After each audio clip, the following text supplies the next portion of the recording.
Hello everyone, स्वागत है आप सभी का फिक्स टारगेट 2.0 परिवार के एक और नई वीडियो में।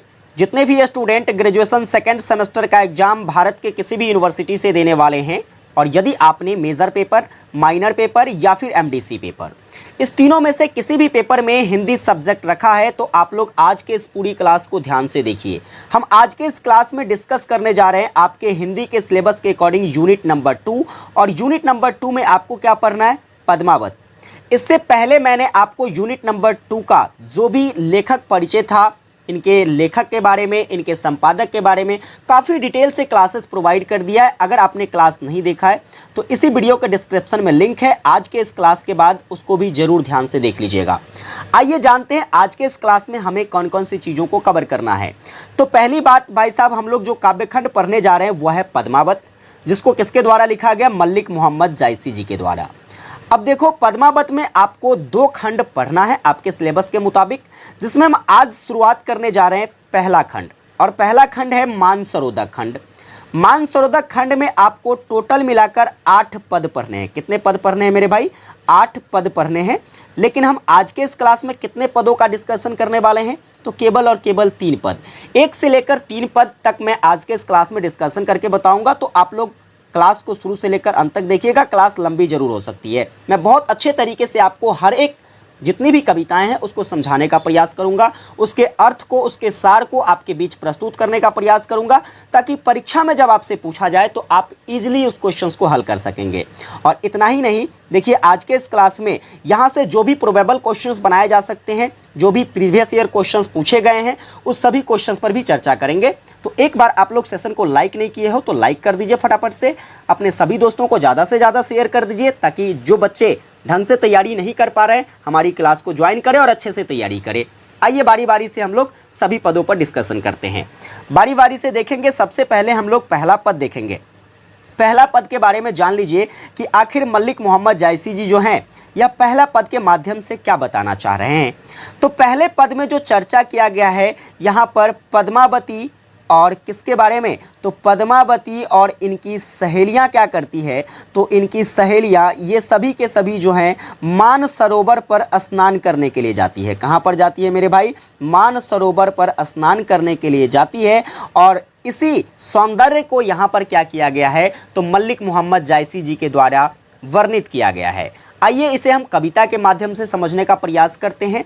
बारी बारी से हम कविता की हर एक लाइनों को देखेंगे और इसके अर्थों को समझने का प्रयास करेंगे। देखो, सबसे पहले तो आप ये जान लीजिए कि यहाँ पर ये पंक्ति कहता क्या है, इसे पढ़ेंगे कैसे, क्योंकि बहुत सारे बच्चे ऐसे होते हैं जिनको कविता पढ़ने तक नहीं आता है, वो बस ऐसे घिसी पिटी तरीके से एक दिन पुण्यतिथि आई इस प्रकार से पढ़ते हैं। भाई कविताएं ऐसी नहीं पढ़ी जाती है। कविता का मतलब होता है गीत, गायन, गीत के तरीके से इसे पढ़िए। कैसे पढ़ेंगे? देखो ध्यान से, इसको पढ़ेंगे हम लोग। एक दिवस से पुण्यतिथि आई, मानसरोदक चली नहाई। ठीक है, देखो क्या कहते हैं यहाँ पर कवि मल्लिक मोहम्मद जायसी जी कहते हैं कि एक दिवस से पुण्यतिथि आई, यानी कि एक दिन पूर्णिमा का दिन था। कौन सा दिन था भाई? पुण्यो का मतलब यहाँ पर पूर्णिमा से है, तो वह दिन कौन सा था? पूर्णिमा का दिन था। मानसरोदक चली नहाई, और पद्मावती जी जो हैं वह कहाँ जाती है? तो पूर्णिमा के दिन नहाने चली जाती है मानसरोवर पर। ठीक है, अब जब यह पद्मावती, देखो एक रानी थी पद्मावती, तो अकेली तो जाएगी नहीं। जब अकेली जाएगी नहीं तो इनके साथ कौन होगी? इनकी सखियां होगी। देखो कहते हैं यहाँ पर कवि कि पद्मावती सब सखी बुलाई। अब पद्मावती क्या करती है? अपनी सभी सखियों को बुलाती है। पद्मावती क्या करती है? अपने सभी सखियों को बुलाती है। अब देखो, जैसे ही सखियों को ये बुलाती है तो जुनू फुलवारी सबे चली आई। एक फुलवारी के समान, फुलवारी में जो फूल होता है ना, देखते हो कितने सारे फूल होते हैं, और उसकी जो रौनक होती है, उसका जो दृश्य होता है कितना मनमोहक होता है। ऐसे ही मनमोहक दृश्यों का यहाँ पर कवि के द्वारा चर्चा किया गया है। तो जैसे ही पद्मावती क्या करती है? अपनी सखियों को बुलाती है, जुन फुलवारी सबे चली आई। उनकी जितनी भी सखियाएं हैं वो सभी की सभी सखियाएं उनके बुलाने पर उनके पीछे पीछे चली आती है। अब आगे इनके सखियों के सौंदर्य का वर्णन करते हुए कवि कहते हैं कि कोई चंपा कोई कुंद सहेली। उनकी जो सखियां थी मानो ऐसे फुलवारी के फूलों के समान सजी हुई थी, जिसमें कुछ सखियाएं जो कि चंपा फूल के समान लग रही थी, तो कोई कुंद फूल के समान लग रही थी। इतना ही नहीं, आगे भी कवि कहते हैं, क्या कहते हैं कि कोई सुकेत करना रसवेली, कोई सुकेत के फूल के समान तो कोई मानो कि रस भरी लताओं के समान दिख रही है। आगे यहाँ पर फिर कवि कहते हैं कि कोई सुगुलाल सुदर्शन राती। सुगुलाल का मतलब होता है आपका सुंदर गुलाब, ठीक है, सुगुलाल, ठीक है। तो यहाँ पर देखिए, कोई सुगुलाल सुदर्शन राती, यानी कि उनकी जो सखियाँ हैं मानो कोई सुंदर गुलाब के समान लग रही है। तो कोई भाई साहब यह क्या कहते हैं, लाल सुदर्शन के समान, सुदर्शन राती, ठीक है, कोई लाल सुदर्शन के समान देखने को लग रही है।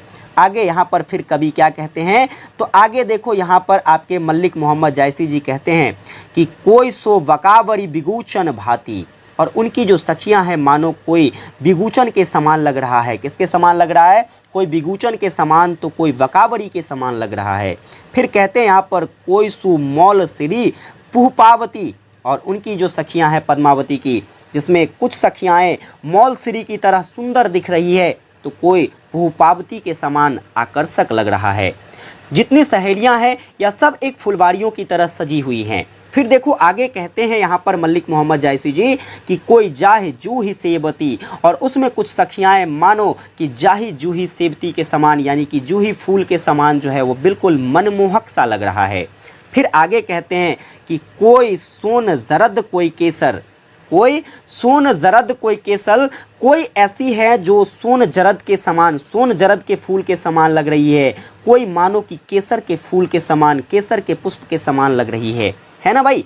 आगे फिर यहाँ पर कवि कहते हैं कि कोई सिंघारक नागेसर, और कुछ सखियाँ ऐसी हैं जो सिंगार के फूल के समान, किसके समान, सिंगार के फूल के समान नागेसर लग रही है। कोई कूजा सदवर्ग चमेली, और मानो कोई ऐसी सखियाँ, कुछ सखियाँ ऐसी हैं जो चमेली के सदाबहार, चमेली के सदाबहार वन की तरह लग रही है। किसकी तरह लग रही है, चमेली के सदाबहार वन की तरह लग रही है। आगे यहाँ पर कवि फिर से कहते हैं कि कोई कदम सूरस रसवेली, ठीक है, क्या कहते हैं, कोई कदम सूरस रसवेली चले सवे मालती संग, और जितनी सखियाएं हैं यहाँ पर पद्मावती जी की मानो कि उसमें कोई कदम के फूल के समान लग रही है। किसके समान लग रही है, कदम जानते हो ना, कदम खाने वाला होता है ना, तो उसके फूल के समान लग रही है। तो कोई मानो चली सबे मालती संग, ठीक है। और ये सारी सखियाएं जो हैं किसके साथ जा रही है, मालती यहाँ पर कहने का तात्पर्य है पद्मावती जी से। किससे हैं, पद्मावती जी से।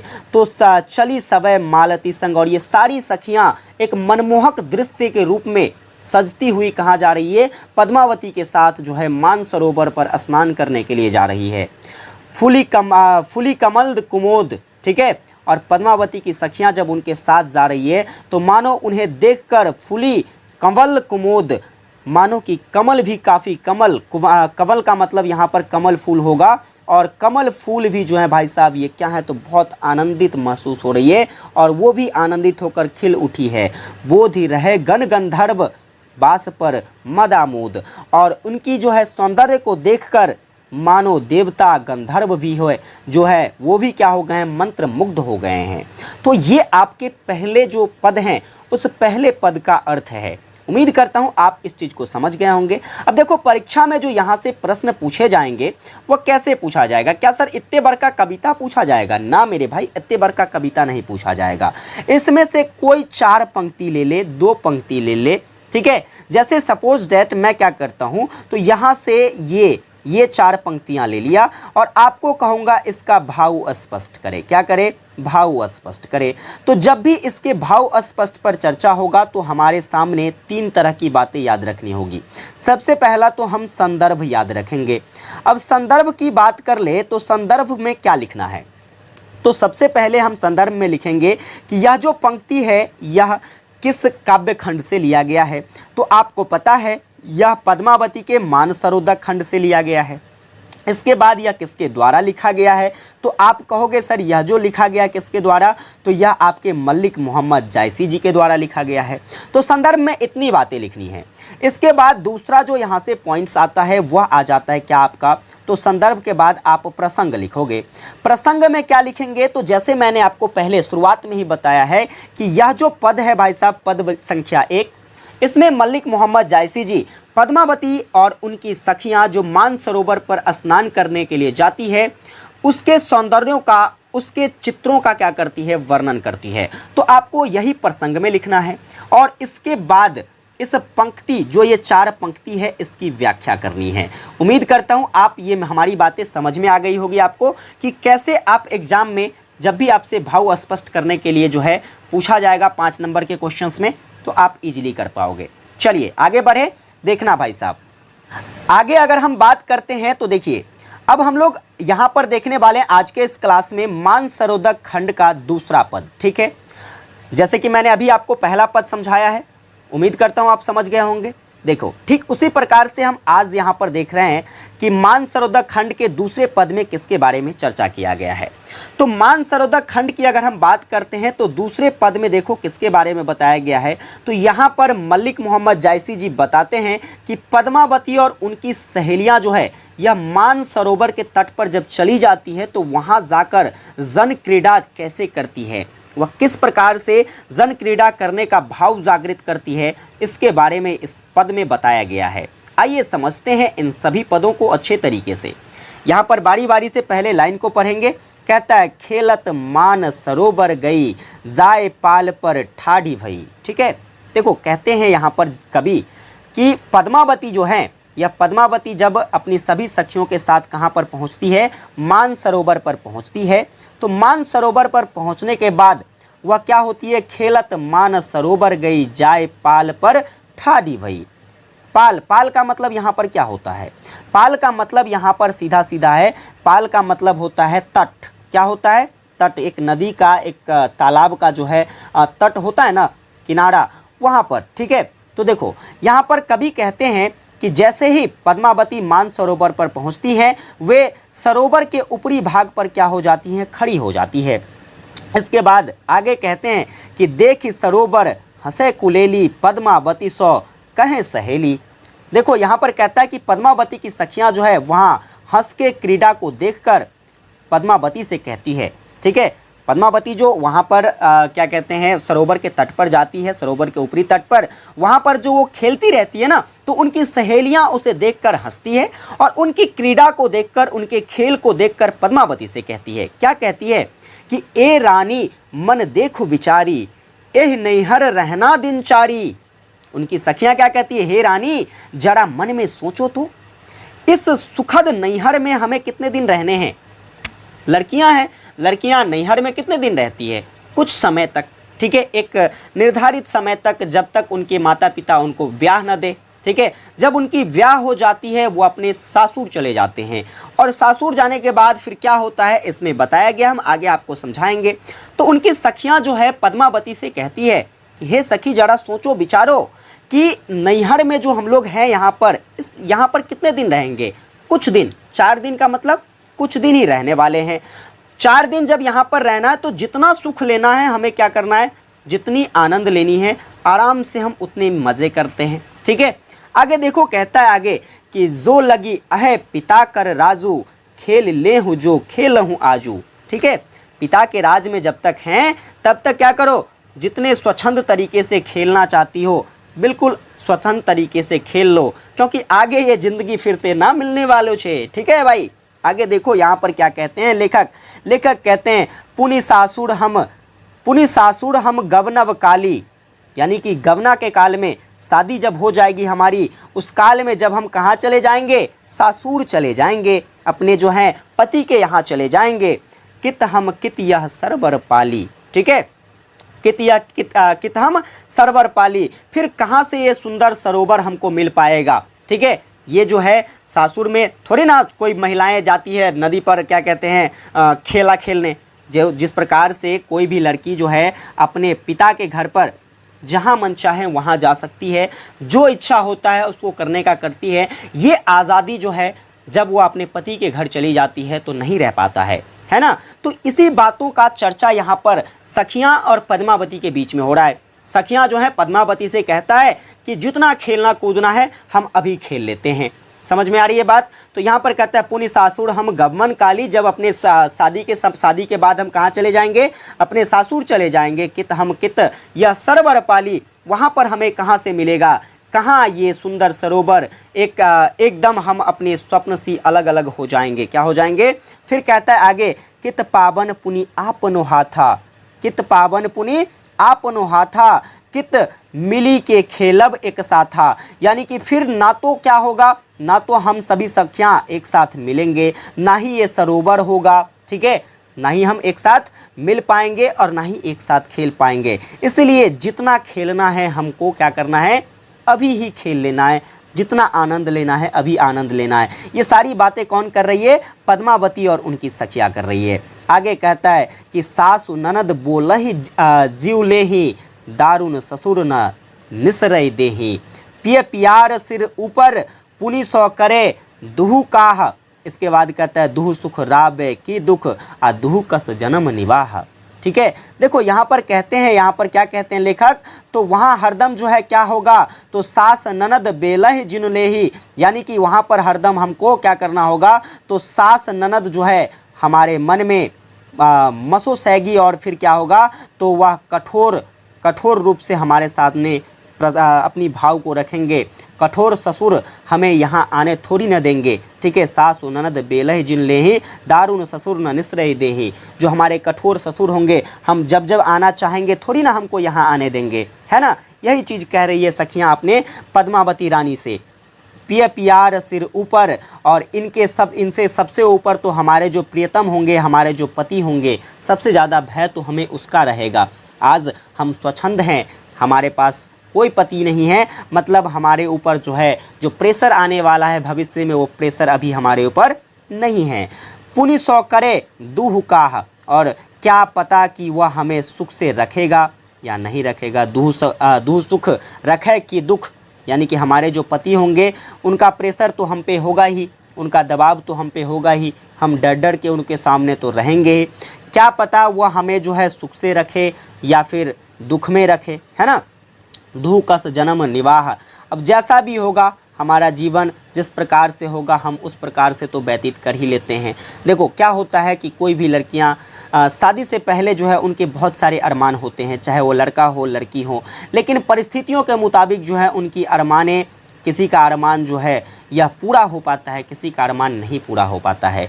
और इसी सौंदर्य का चर्चा करते हुए यहाँ पर मलिक मोहम्मद जायसी वर्णित करते हैं कि जब सखियां और पद्मावती आपस में बात कर रही हैं तो वह अपने उस जीवन के बारे में चर्चा कर रही हैं जो वह कब आती है, वह एक लड़की के जीवन या फिर लड़का का ही जीवन क्यों ना हो, शादी के बाद कुछ इस प्रकार के जो भी लड़का को भी देखते होंगे, जो आज़ादी अभी आपको मिल रहा है भाई साहब, वह शादी के बाद नहीं मिलेगा।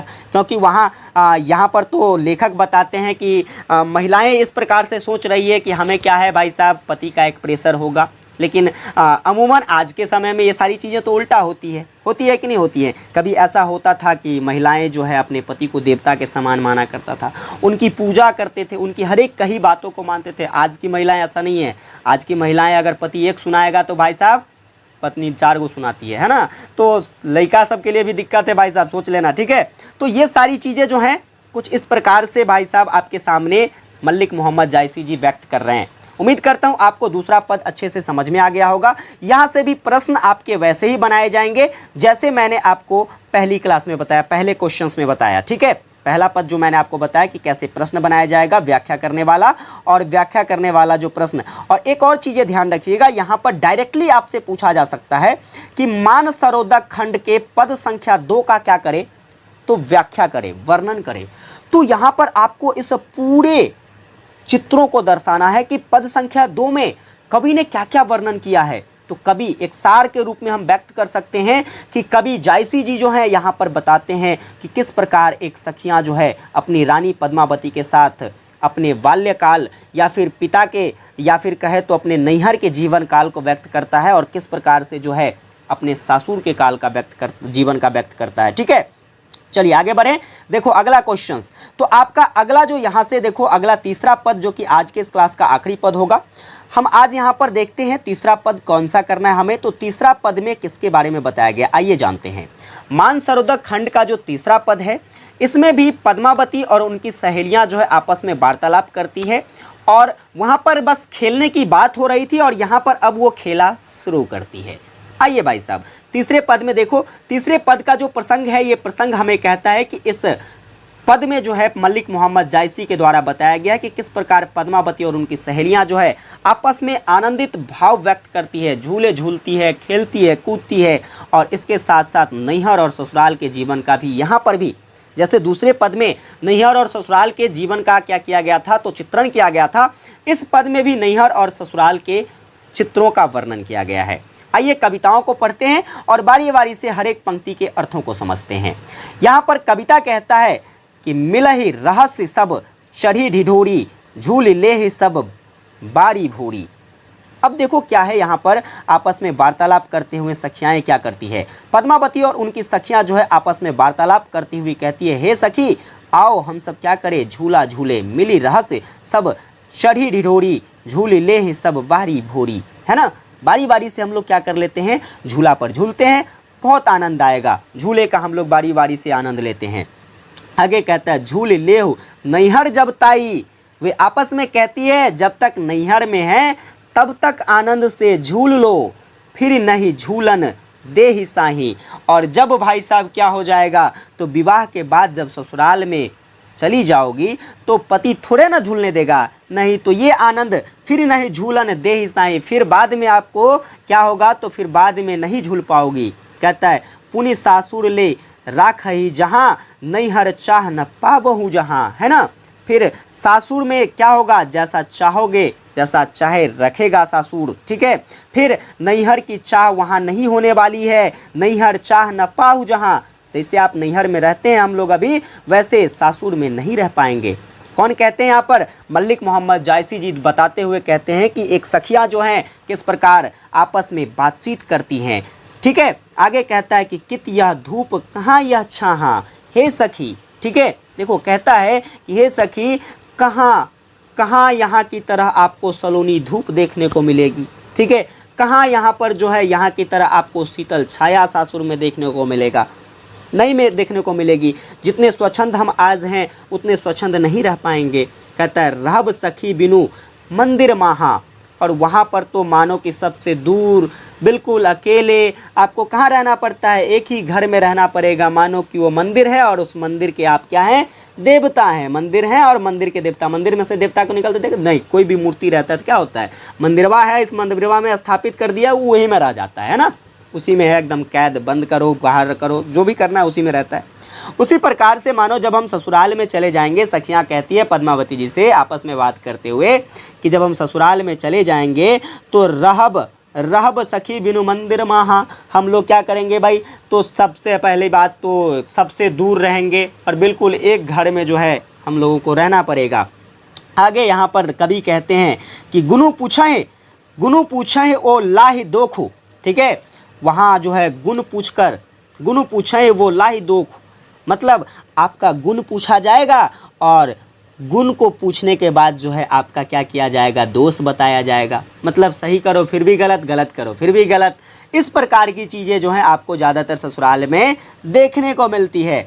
फिर आगे कहता है कौन उतर पाउब तह मोखू, यानी कि वहाँ सास ननद के क्रोध में, क्या कहते हैं वहाँ पर है, कहता है कि उस समय इसका क्या उत्तर मुझे मिल पाएगा, यानी कि जैसे अभी हम लोग सही भी करते हैं फिर भी गलत भी करते हैं फिर भी चलो कोई फ़र्क नहीं पड़ता है ना, माता पिता उसको नज़रअंदाज कर देते हैं। माता पिता से बड़ा जो है आपके सामने आपके जीवन में कोई भी ऐसे व्यक्ति नहीं आएंगे, चाहे वो आपके ससुर जी हो, चाहे वो आपके सास हो, चाहे वो आपके पति हो, कोई नहीं आएगा जो क्या करेगा भाई साहब, आपकी हर एक गलतियों पर पर्दा डालने की कोशिश करेगा। एक माता पिता ही वैसा होते हैं जो आप कुछ भी कर लो, सही कर लो गलत कर लो, उस हर एक सही गलत पर क्या करते हैं, तो वह पर्दा डालने की कोशिश करते हैं। तो यही सखिया यहाँ पर आपस में वार्तालाप करती है कि कौन उतर पाऊ तहु मोखू। ठीक है, वहाँ पर क्या हमको इस बातों का उत्तर मिल पाएगा, नहीं मिल पाएगा। वहाँ तो हम सही भी करेंगे फिर भी गलत करेंगे फिर भी, हमारे वहाँ पर दोषों को ही सिर्फ उजागर किया जाएगा, हमारी गलतियों को ही सामने लाया जाएगा। कौन बात करती है भाई, सखियां आपस में बात कर रही है।